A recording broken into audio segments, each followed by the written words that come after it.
క్రీస్తునందు ప్రియమైన సహోదరి సహోదరులకు శుభోదయం.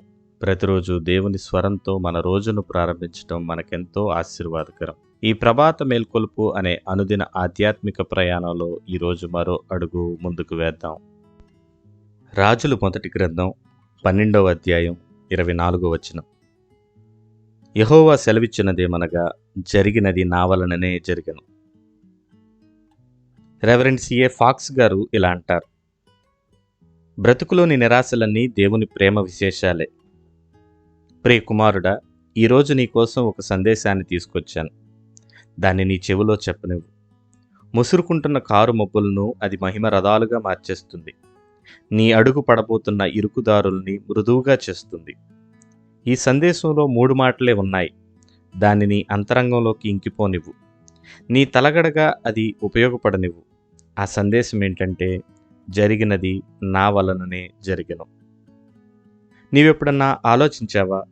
నీకు సంబంధించిన వాటన్నిటిలో నా బాధ్యత కూడుంది.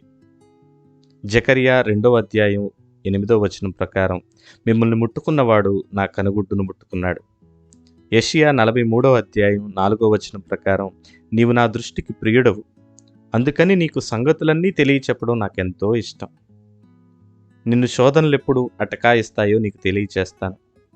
శత్రువు ఎప్పుడు వరదలాగా వచ్చి పడతాడో కూడా చెబుతాను.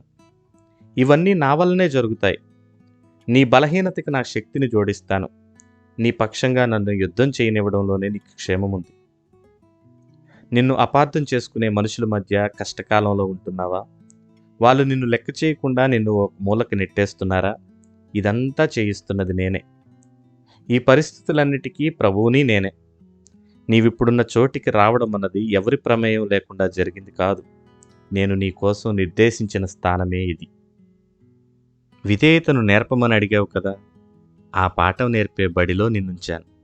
నీ పరిసరాలు, పరిస్థితులు నా ఇష్టాన్ని నెరవేరుస్తున్నాయి. గడ్డు పరిస్థితిలో ఉన్నావా? నువ్వు గడించేది పొట్టకూటికే సరిపోవడం లేదా? ఇదంతా నా వల్లనే జరుగుతుంది. నీ మనీ పర్సు నా చేతిలో ఉంది. నా మీద ఆధారపడి నా దగ్గరుండి డబ్బులు తీసుకో. నా సంపదకి అంతే లేదు. నా వాగ్దానాలను సొంతం చేసుకో. ద్వితీయోపదేశకాండం 1వ అధ్యాయం 32వ వచనం ప్రకారం, మీ దేవుడైన యెహోవా యందు మీరు విశ్వాసం ఉంచలేదు అనే మాట నీ పట్ల నిజం కానివ్వకు. శోకాల చీకటిలో ఉన్నావా? నేనే దానికి కారకుణ్ణి. నేను చింతలెన్నిటినో అనుభవించాను. దుఃఖమంటే ఏమిటో నాకు బాగా తెలుసు. ఇహలోకపు ఆదరణలు నీకు సహాయపడకుండా నేనే చేశాను. ఎందుకంటే నా వైపుకు తిరగడం ద్వారా నీకు శాశ్వతమైన ఓదార్పు కలుగుతుంది. నా కోసం ఓ గొప్ప కార్యాన్ని తలపెట్టి ఇప్పుడు బాధలో, నీరసంలో రోగివిగా ఉన్నావా? ఇది నా వలన జరిగింది.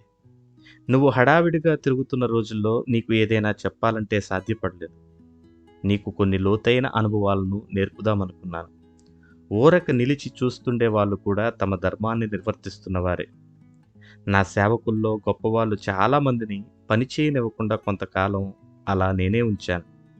తద్వారా ప్రార్థన అనే ఆయుధాన్ని ఉపయోగించడం వాళ్ళు నేర్చుకున్నారు.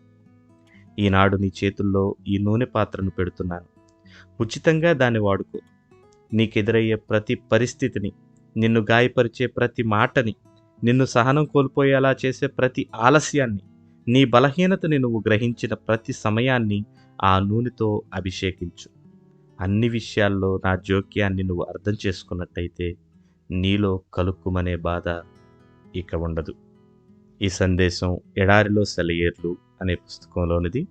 రచన శ్రీమతి చార్లెస్ కౌమెన్. అనువాదం డాక్టర్ జోబ్ సుదర్శన్ గారు. ప్రభు చిత్తమైతే రేపటి ఉదయం మరో శక్తివంతమైన వాక్యంతో మళ్ళీ కలుసుకుందాం. రోజంతా దేవుని స్వరాన్ని అనుభవించడానికి ఉపయోగపడే ఈ సందేశాన్ని ఇతరులకు షేర్ చేయడం మరొకండి. దేవుడు మనలందరినీ దీవించునుగాక.